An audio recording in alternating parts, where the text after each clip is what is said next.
As we've covered availability sets, Microsoft has also begun to introduce availability zones throughout their regions. Now, they're not available in every region, so it is important to, look at the regions when you are planning for availability zones and make sure they are available.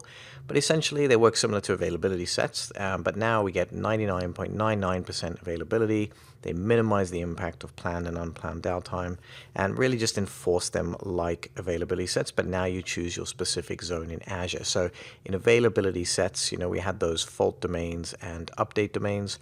What we do with availability zones is we essentially just choose the zone. In fact, when you build in your virtual machine, you'll get a number. If availability zones are available in your region, you'll get to choose those instead of availability sets. So it's a either or option.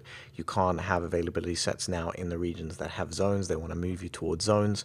But essentially, you choose the zone number. So if you build in a VM, one VM will go in availability zone 0, one will go in availability zone 1, and then you know that they're in separate data centers in the same region. Now, the latency is such that it's such a fast connection between the two data centers in the region itself, so there's no performance impact by using zones, but they do give much better redundancy. In fact, there was a region outage in South Central at one point where the data center essentially had some power issues and went down, and just because you're in an availability set did not help you. You were completely out. All the backup generators and things didn't kick in properly, and people had complete outages. But availability zones would be two data centers further enough apart to make sure that in the event of something like that happening, you would still be online, providing your machine was in the other availability zone.